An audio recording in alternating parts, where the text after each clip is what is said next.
Hi, thanks for tuning in. This is a weekend September 29th, 2023.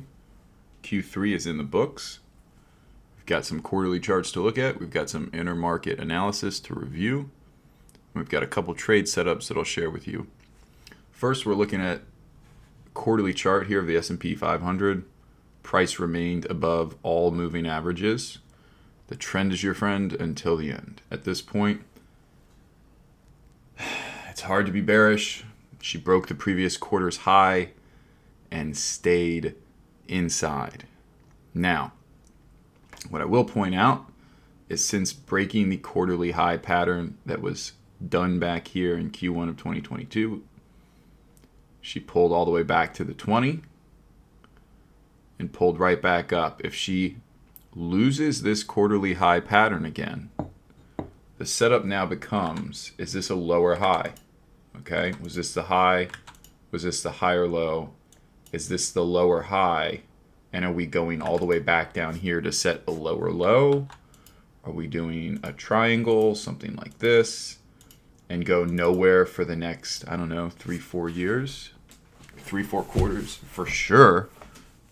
I mean, it's entirely possible. Anything is possible. The momentum here on the quarterly is pulling back.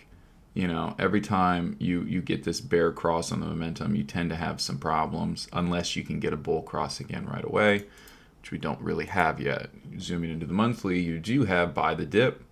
You do have a monthly higher low pattern that has broke and a close below the previous month low. Okay, but what has she done? She's pulled back to the 10. The slope of the 10 is up again. Was this the whole correction? Or is it going to be what we see all the time in that Elliott wave world, which is more of a 3-3-5, and we've just completed, right, the A wave and the B wave, and we're starting the C wave. This is entirely possible. We could be coming all the way back down to where we were last October, just to be very clear. This is entirely possible. This count does not trigger or validate until price gets and stays below 420. So if we zoom into the weekly, we're still in an ascending channel. There's nothing to panic here. There's no panic. Momentum has reverted to the zero line, which is what you want to see for wave 2. Again, a lot of this here is about to do is a little bit subjective, but this is what I want to point out. Okay. It's possible we're doing something like that. It's possible this 2 was some big running flat. And here we've got a zigzag for 4. I mean, it is incredibly exhausting trying to go through all the potential scenarios. This is why I like to focus on these channels, these trend lines, momentum, mean reversion, those concepts. Here, I see an uptrend and I see price pulling back to the 50. After, remember, keep the context. What's the story here? Pullback of a 30% to the 200 on the weekly. In that process, you gave up all the moving averages. You got back to the 50. The slope of the 50 was down. And as she got back to the 50, she found supply. Makes sense. What happened? She had to go sideways in time to change the slope and to digest the supply that existed at the declining 50. So she put in a corrective pattern, which was primarily in time. And then as soon as she was able to get above the 50, you changed the slope. Okay, and so we really do have an ascending channel and an uptrend on the weekly time frame. And zooming into the daily, we do have a zigzag structure, and we do have price coming right into that 1, 2, 3, 6 extension of wave AB. So again, this thing could be done. There's also a gap down here, right? I love these confluences where you get a gap as well as a fib extension, as well as a moving average, right? As well as the monthly 10 all of these things coming together. I love to see that. And here, right, you captured the declining trend, you captured it, you held it, you rallied up, and you're pulling back. This is all perfectly healthy and perfectly normal. What would be very not healthy and not normal is getting and staying below this 1, 2, 3, 6 extension. Because what that then does is it says, this is not a corrective pattern. This is an impulse pattern. And this is a 5-wave move lower. Okay, and we just don't have enough information yet. The assumption is that because we are above all the moving averages on the monthly and the quarterly, the assumption is we're going to go back up and set another all-time high. Why? Because the quarterly high was set here, we set a higher low, and we're in the process of setting a higher high. Now, this is a lot. I get it. I will say, as long as 420 holds, you can be long. Even this 418 level, right? Found supply, found supply, found supply, breakout, pull back to the breakout area, and now we see where we go from here. So I know I've been talking about SPY here for a minute. Those were just the ideas that I wanted to throw out, right? I just want people to recognize that when we're looking at these monthly and quarterly closes, that we're getting a lot more information, and it changes the probabilities. And these trends, they start with a quarterly chart, okay? And they start with a monthly trend, a monthly and quarterly uptrend. And if you don't have those, you're probably not going to make money on the stock, okay, or ETF. And I wanted to just point out, it's like, hey, we could certainly be doing this, okay? But that doesn't activate until you lose 420. Because we just as easily as we could be doing that, we could also just as easily be doing this. Okay? And I just don't know yet until we see either weekly momentum flip back up, which we don't have yet, or monthly moving averages lost. Okay. So let's throw the ball around the horn real quick. IWM, right? Here we go. Lost the 50 again. Doesn't matter. It's the third time it's happened. In my opinion, this is an accumulation or a distribution pattern right here at the 50, which hasn't happened in essentially ever on the monthly. Okay, and if we really look at the structure here, this is the pattern. It's a symmetrical triangle. It's a very common pattern. So we have no trend here. Okay, there is no trend. And if you go to the quarterly, you would agree there is no trend. But what is very interesting is if things are about to fall apart and you are about to get something like this, which is entirely possible, by the way. And these are the areas that we'd look for that to bottom here, 142, 117. If that's what's coming, why can't they get through the 20? Why have they had, again, the same accumulation type thing at the 20? On the quarterly, 1, 2, 3, 4, 5. That is 6 quarters at the 20. And again, if we look at this, this is a bull flag. Okay? Nowhere in here would you assume, yeah, this is a bearish pattern. No, this is price came up here, and as long as price stays essentially above this 148 general zone, you have a bull flag or a bull wedge pattern, right? Here's your flag pull, here's your flag. These things take time, and we're looking at a quarterly chart. So again, I don't have enough information here. Just some things I'd like to point out is that she did not close below the quarterly 20. She could have. The monthly is still above this 80. The monthly is still above this area that we came back into.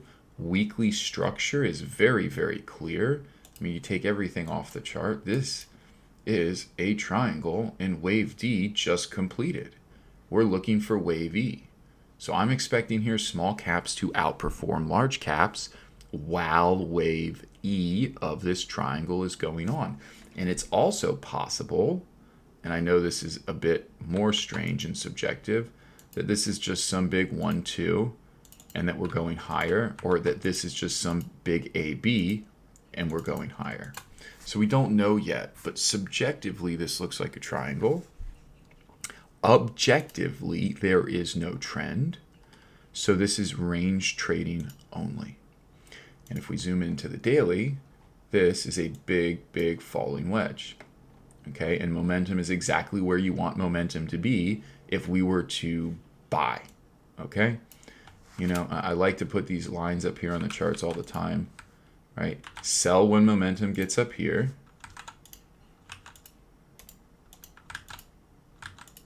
Right? Sell here, sell here, sell here, and buy when momentum gets down here. Notice how I didn't say a price at all.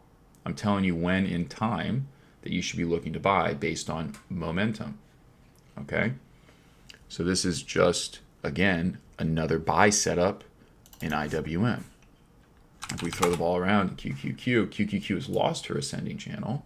She went all the way back to the extreme of this trading range. And from a quarterly standpoint, has the same problem here as SPY. Is this a high, a higher low, and then a lower high? Right? Or are we setting a high, a higher low, and a higher high somewhere up here? We just don't know. They could also do something like this and just exhaust everyone for another 5 years. They can put in a big, big triangle just like they did back here in the 2000s, right? Like they basically did nothing for 9 years. Like you could literally do the same thing here and just go sideways within the same trading range that we've been in. This is entirely possible. And so the higher she goes to the extreme of this range, the better a sell setup looks. Now, structurally, we have an ABC zigzag, maybe a regular flat. I don't know. Let's take a look at the fibs. And 347 is in play. Now you do have the volume returning and you do have a doji, and she did break that low and recaptured, which is very, very important. And if you look at the monthly close, of course, we're above all the moving averages, but she gave up the 5. Okay, so again, just like SPY pulled back to the 10, would it be weird to see QQQ pull back to 340, 335, the monthly 10? No, it'd be perfectly normal, and it would be a great buying opportunity. Now, if you get something that's more like this, how will we know that this is in play? It's just like we'll know when it triggers for SPY. You've got to give up the 10. You got to give up the 20. But really, you got to give up the 10. This 334 level has to melt like butter if they're going to be falling right through all the way back down to demand. Okay? So is this a monthly lower high? Or are we putting in a monthly higher low? Right? Just like we've talked about for all these. Right? You know, here's, again, let's take everything off this chart. Let's clear everything. Okay, here's your low, here's your high, here's a higher low, here's a high. We're looking for a higher low. 403.74 was the higher low here as well. Okay, so we see how you stair step up. That's what's going on. Are we going to be breaking this pattern, or are we just setting another higher low? It looks to me like this is an uptrend. Okay, so again, until you break the higher low pattern, the assumption is the uptrend continues. Across the board, there's no reason to even, and I have talked quite a bit about these bearish counts. These don't come into play until we lose some key levels here, okay? They just don't. So what people need to be focused on is, this is an uptrend. This is an ascending channel, and here's your next chance to buy in this channel, right? As I've showed you. And the last major here we'll look at is the semis, which, again, everyone loves to never buy. I don't know why. They're like the best performing thing ever, QQQ and SMH, but yet no one ever wants to own them for life. And if they do, they want to own SOXL. They don't want to just own SMH, which is a much better deal. That being said, she's still in a correction. Looking at the quarterly, she did set a quarterly high, right? So again, if transports are leading, what are they saying? They're saying that this was a high, this was a higher low, and that we're in the process of setting higher highs. This is above all the quarterly moving averages. A pullback to 135 would be perfectly normal and would be for buying. And again, would this be the quarterly higher low? It's entirely possible, right? We're in the process of setting a monthly higher low. And what's the line in the sand? About 120 to 130, like we've been talking about. But really, the bears aren't going to get anywhere until they can get rid of the 10. And the 10 is sloped up. Momentum and PPO are positive and histogram is positive, which implies that the dip is likely to be bought. You know, what are the odds? I don't know, 60%? Greater than 50. That's the point. So you're just looking for these moving averages to provide demand. And if they don't, that's the tell that we're looking at something more like, hey, this could be a quarterly lower high. We've lost the monthly 10. It should have hold. I showed you statistically why this should hold, and it did not. So something else is happening. That's the clue. Until we see that, there's no reason to panic. These are dips and uptrends across all of the charts. All right. That's enough of that. XLF, same thing here. No trend. Momentum is reverting to zero. On the monthly, the quarterly chart, legit no trend, has done nothing in 20 years. I mean, really, guys, has literally gone nowhere. 3%, up 3%. Okay, and if we go back to like when this thing actually launched, it's not even a double. It's 70%. Okay, these things have gone nowhere. And again, why can't they get below anything? They just pulled back to the 20 and they've just gone sideways. Now, what is this? Is this a bear flag like this? This is why I think bull bear flags are just the silliest things. Or is this some big bull flag like this and we're now putting in the flag portion? I don't know. It's impossible to tell. They're extremely subjective. Bull and bear flag pulls, I don't like to trade because the risk of each of these patterns, right, is that price comes all the way back down to here. And the risk of the bear flag is that price comes all the way back up to here, which has kind of almost happened. So again, I don't like those patterns. I don't like playing them. I'm just pointing out she came down to the 20 and she hasn't gone below it. I don't know why. There's been plenty of weakness to push it. It's just like on IWM, you know, very similar triangle that you have going on here. Very, very similar. And it's getting very, very tight. Okay, so when this range breaks, the IWM range will break. And if IWM is on wave E, the final leg of that triangle, then this is also possibly on the final leg of the triangle. Right? About to start that wave E. Okay, so we're looking at a lot of the charts are saying the same thing, and they're giving me conviction. Okay, and what is that? Well, let's take a look at, before we get into too much more, let's take a look at the intermarket analysis, okay? So the last post here in July, these were the things that we were looking at. Okay, I want to point out QQQ versus IWM, that was rolling over. SPY versus gold was coming into supply. Your DBC chart had rolled over. I pointed that out and I called out the blue line, or the 50. IYT versus IWM, QQQ. Okay, so these were the things that we were looking at, right? SMH versus IYT, we're looking at for price to come down to 5.4. Okay, I called out all these levels, all right? Now let's take a look at it where we are right now. SPY versus DBC, remember that pivot we called out? We're back to the 50. Okay, from here, this is an uptrend. I know this is hard to believe. This is an uptrend favoring equities over commodities. And the period that you just saw, Q2, July to September 31st, was a period where commodities outperformed equities. However, it's within the context of essentially a year and a half of outperformance of equities over commodities. So you could really go either way here. You could be a commodity bull and say, look, this is a big, trend lower. It's below the 200. You could be an equity bull and say, look, we're above the 50. We pulled back to the 50, which is perfectly healthy. We filled a gap, and now we're going to resume the uptrend.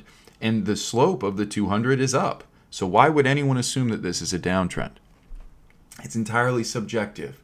But what isn't subjective is price came up to the 200 and reversed, and I called that out in real time. What isn't subjective is by doing that, momentum was allowed to reset to the zero line, which is what you would expect for mean reversion. Okay? And what? Price reverted to mean, which is a rising 50. So we've seen the outperformance from commodities, and which commodities outperformed in Q2 a lot of it was uranium and a lot of it was oil. Okay? And so those things are outperforming SPY, but I would not expect that to continue. SPY versus the dollar. The same rollover happened at basically the same time. So the two defensive asset classes that people have had in 2022 and continue to exhibit in 2023 objectively are a flight into cash and a flight into commodities. SPY versus gold, no change here. SPY versus bonds, no change here. Obviously, the same thing that's been going on for 3 or 4 years now. IYT versus IWM, a little bit of a flip here, but still IYT is favored over IWM. This is an uptrend, okay? Until the IWM bulls can break 126, this is evidence that IYT has been outperforming IWM for well over a year. IYT versus QQQ, outperforming QQQ since the July lows. Is this a higher low, or is this a downtrend where we're going to break to new lows? Again, historically speaking, QQQ is much, much better to own. QQQ versus IWM, historically speaking, much better. SMH for SPY, historically speaking, SMH outperforms and leads SPY. That's what we still have here. And SMH versus IYT, historically speaking, SMH is a better investment. But what is all of this showing? Well, it's showing that things like QQQ versus IWM are a bit exhausted here, okay? Could pull back to the 50 and be the period of outperformance where IWM takes over, right? We're expecting something like that because of this triangle, because of this falling wedge looking like it's about to break. Volume is coming back, okay? You see how here volume declined. Now volume is coming back. So that's what I'm seeing across the board. We'll take a look at gold. We'll take a look at TLT and all those charts as well, these defensive charts. Gold's not doing well, okay? So gold was at a very, very important place, and she rolled. She did not go higher.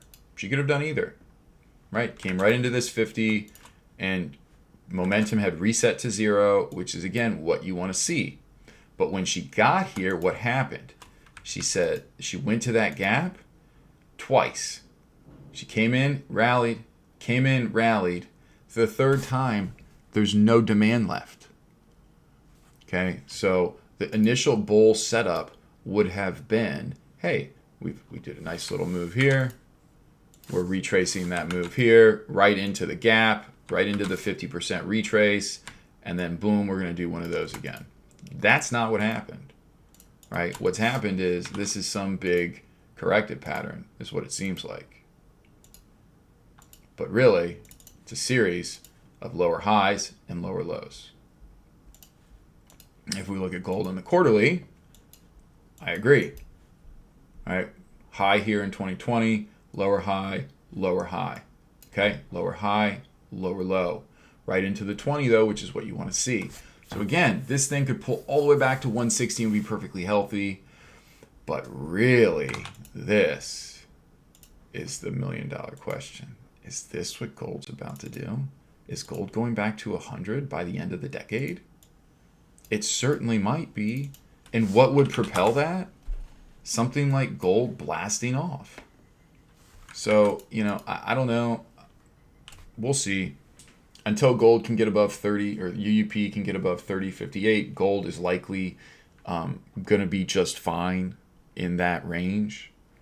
But if gold gets above this thing and she starts to break out and you start to launch up towards this part of the channel, I mean, gold and Bitcoin would certainly not do well.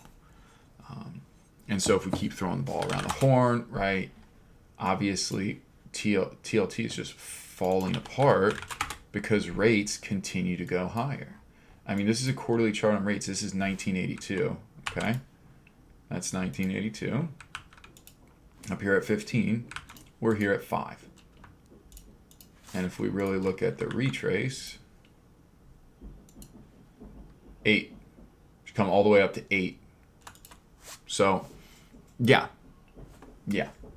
This thing continues to scream rates are going higher for longer. Quarterly can't get below the 5. You look at the monthly, we do have a bit of a divergence forming here, but not that big of a deal. And certainly this trend line has found supply before. And if you look at the weekly, certainly starting to wane. Okay? And really no pullback to the 200, which is incredible. Broke the 200 at 182, went all the way to 5 before even thinking about pulling back to the 200. Okay, so they're just screaming higher, which means you can't touch TLT. Now look at that volume on TLT. It's coming in. But look at this chart. Why wouldn't this thing go? It's red on every time frame. Why isn't this going to new lows? It certainly will. Why would it reverse here? There's no reason for it to. Has anything fundamentally changed? No.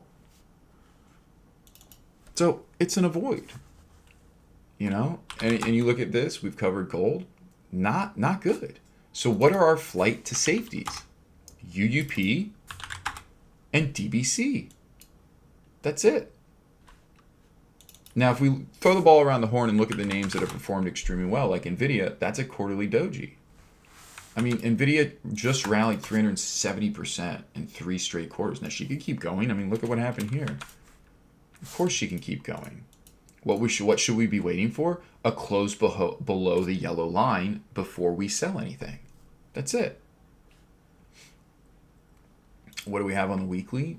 Pull back to the weekly 20, holding just fine. What do we have on the monthly?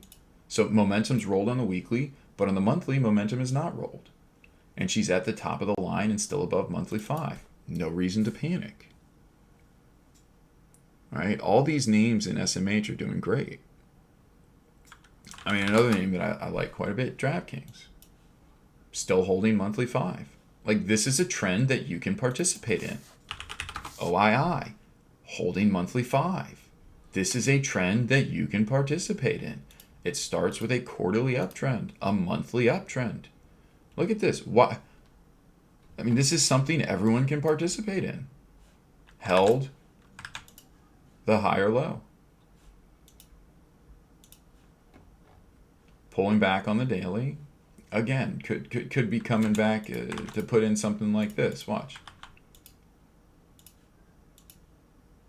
Something like that. What would that do?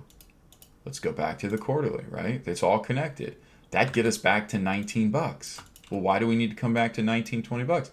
Well, because that's quarterly EMF 5. At some point this quarter, she could come back to that and it would be perfectly healthy. She could come back to $22 this month and it would be perfectly healthy in a buy. Right back into this yellow line. Like, these are the names you need to be playing. There's plenty of names that are participating. They're just, a lot of them are energy. Right? We talked about URA. I think this one's done. Too many names, too many people looking at it, and look at that weekly doji. I think DBC is done, as I pointed out in the intermarket analysis. Right? I don't think it's a time to go into flight to safety. Right? Like, we're not seeing the flight into bonds. We're not seeing a flight into gold. We're just seeing people raise cash, and we're seeing a period where commodities have outperformed equities. But I don't believe that will continue. And if it does, it's likely going to be in something like oil. And if you look at the names that have done well over there, again, why can't this keep marching higher? It certainly could. And energy names like ENPH, or more specifically TAN as well. Right? We're getting that doji. We're getting some signs of reversal. But again, nothing yet. Nothing yet. Tan could fall apart.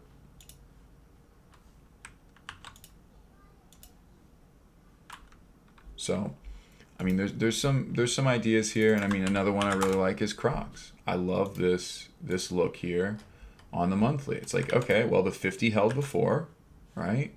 We're still in a quarterly uptrend. Nothing's changed here. We've set our high. We've set a higher low. We've set a lower high. We can set a higher low again. We can coil, like I was describing, this triangle that just kind of plays out for forever and ever. That can certainly happen here. And you know, this type of name is trying to break the descending channel right into this demand zone that we've got called out here. Maybe there's one more low, maybe there isn't. But this name is poised for a big reversal or a big breakdown. All right? It's that simple. We're either this big 1-2 here, or we're in a big triangle where this was just your A. Okay? So there's plenty of setups here from where I sit, and none of them are memes. These are real companies, real names, real setups, and I think that we're going to find out real soon if these things are going to reverse or not. And I think we've got enough evidence to suggest that there has not been a flight to safety yet, and that rotation is still in effect, and that the period of poor performance in September was to be expected, and that the charts that matter the most right now are IWM and IYT as these transport, right? Are we going to see a rotation in to transports and IWM, and a rotation out of QQQ, which is breaking down now below the 20, and SMH, right? Like that's really what's going on here. This is at demand. If IYT can't catch a bid here, then she's going way lower, right? And they're all going to go together. QQQ, all going together. So those are the things that I'm watching. Those are the names that I'm watching. I hope this video and this content helps. If you like it, hit the like button, subscribe to the channel, and I'll see you next week.